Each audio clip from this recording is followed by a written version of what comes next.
Now second case second, if A is a singular matrix, अगर ए आपका क्या हो जाता है, सिंगुलर मैट्रिक्स हो जाता है, that is determinant A equal to zero, यानी डिटर्मिनेंट ए की वैल्यू निकालेंगे तो जीरो आ जाएगा। तो in this case inverse does not exist. आपको पता है इन्वर्स एग्जिस्ट नहीं करता है, क्योंकि नॉन सिंगुलर के केस में इन्वर्स एग्जिस्ट करता है और सिंगुलर के केस में एग्जिस्ट नहीं करता है। डिटर्मिनेंट ए जीरो आ गया मतलब इसका इन्वर्स एग्जिस्ट नहीं करता है, तो इन्वर्स फाइंड करना मुश्किल हो जाता है।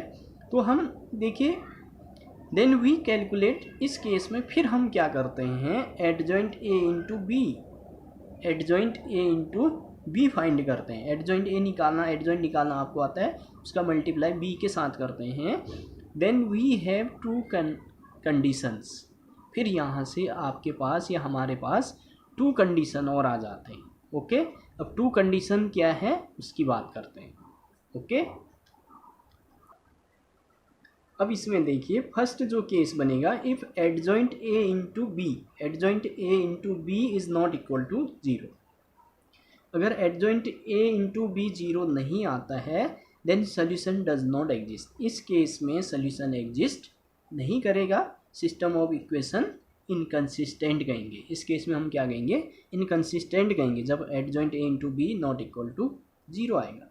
And second one, if adjoint A into B equal to zero, अगर adjoint A into B zero आ जाता है तब क्या होगा, then the system of equation में बी आइदर कंसिस्टेंट और इनकंसिस्टेंट। यहाँ पे देखिए अगर ऐसा आ जाता है तो कंसिस्टेंट भी हो सकता है, इनकंसिस्टेंट भी हो सकता है। Okay, that is system have either infinitely many solution और नो सोल्यूशन। अगर कंसिस्टेंट होगा इनफाइनाइटली मैनी सोल्यूशन आएगा, ओके, और अगर इनकंसिस्टेंट होगा तो नो सोल्यूशन आएगा। ओके, ये पता चलेगा जब आप क्वेश्चंस को सॉल्व करेंगे। तो डियर स्टूडेंट्स, अब देखिए एक बार फिर से फटाफट मैं बता रहा हूँ।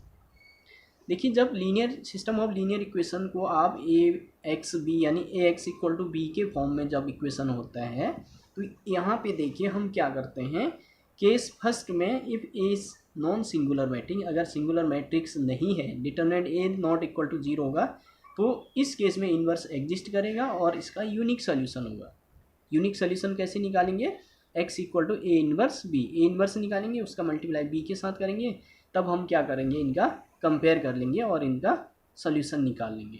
कंपेयर कैसे करेंगे एक बार मैं बता दे रहा हूँ। जैसे आपका एक्स वाई जेड, एक तरफ लेफ्ट साइड तो ऐसा रहेगा, ओके, और राइट साइड को जब आप मल्टीप्लाई करेंगे इन्वर्स बी को, कुछ इस तरह आएगा, जैसे 2 3 4। ओके, अब यहाँ से कंपेयर करेंगे तो x equal to 2, y equal to 3 और जेड इक्वल टू 4, ऐसे इनका आंसर आ जाएगा। ओके, एक्स वाई जेड की वैल्यूज ऐसे आ जाते हैं लास्ट में। Okay, and case second, if A is singular matrix, अगर सिंगुलर हो गया, determinant A equal to zero हो गया, तो inverse does not exist, inverse exist नहीं करेगा। देन वी कैलकुलेट, तो जब सिंगुलर होता है, डिटर्मिनेंट ए की वैल्यू जीरो आ जाता है, इस केस में फिर दो केस और निकल के आते हैं। एडजॉइंट ए इंटू बी निकालते हैं हम, एडजॉइंट ए इंटू बी निकालते हैं, तो देखते हैं एडजॉइंट ए इंटू बी अगर नॉट इक्वल टू जीरो है, देन डज नॉट एग्जिस्ट। इसमें क्या होता है, सोल्यूशन एग्जिस्ट नहीं करता है नॉट इक्वल टू जीरो के केस में।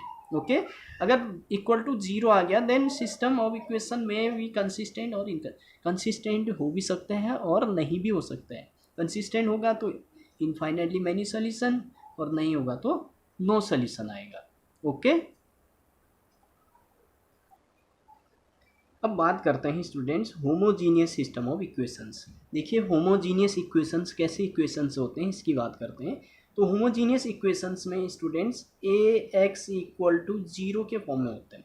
किसके फॉर्म में होता है, A x equal to zero के फॉर्म में होता है। ओके, इससे पहले हमने A x equal to B के फॉर्म में पढ़ा था, A x equal to B, यानी बी क्या होता था यहाँ पे, कांस्टेंट, राइट साइड में जो होता है इक्वल टू के बाद जो कांस्टेंट d1 d2 d3 होते हैं। ठीक है, अब यहाँ पे कांस्टेंट टर्म जीरो होंगे, बी जीरो मतलब कांस्टेंट टर्म जीरो होंगे, तो ऐसे इक्वेशंस को हम होमोजीनियस इक्वेशन कहते हैं। जैसे a1x plus b1y plus c1z equal to, यहाँ d1 लिखता था, अब यहाँ क्या लिखेंगे, जीरो, राइट साइड में जीरो होंगे। ऐसे b1x plus b2y plus b3 sorry B1 A2 कहते हैं, A2x B2y C2z equal to 0। ऐसे A3x plus B3y plus C3z equal to 0।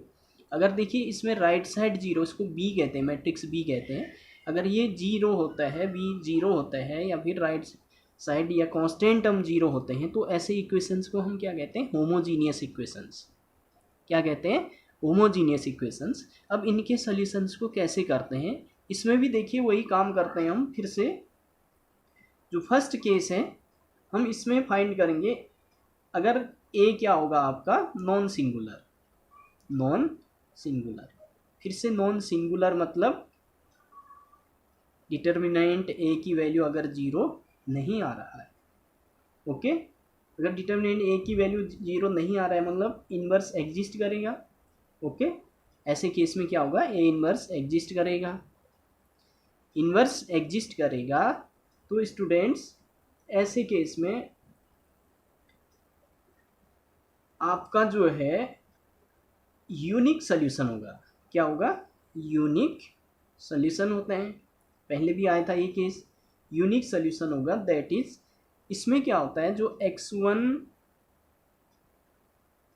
इसमें जो होगा x equal to y equal to z, ये सारे के सारे क्या होंगे?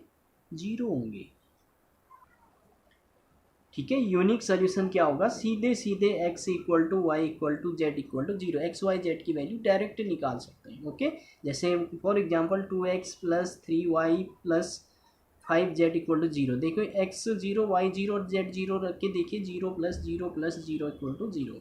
ओके, तो ये क्या हो जाएगा? वेरीफाई हो जाएगा।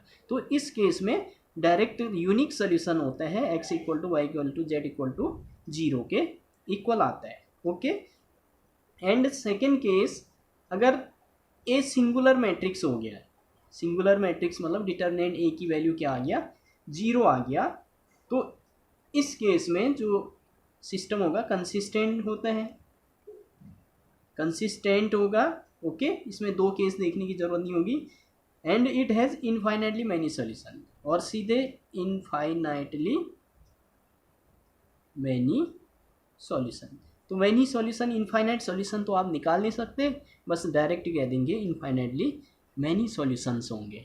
ओके, ये था homogeneous system of equation. Okay, तो स्टूडेंट्स अब यहाँ पे देखिए कुछ क्वेश्चंस आप ट्राई करेंगे, इनसे रिलेटेड क्वेश्चंस ट्राई करेंगे। अगर समझ में नहीं आएगा तो स्टूडेंट्स ज़रूर पूछ लीजिएगा। ओके, तो आज के लिए इतना ही, बाकी नेक्स्ट वीडियो में मिलते हैं। Till then take care. Okay.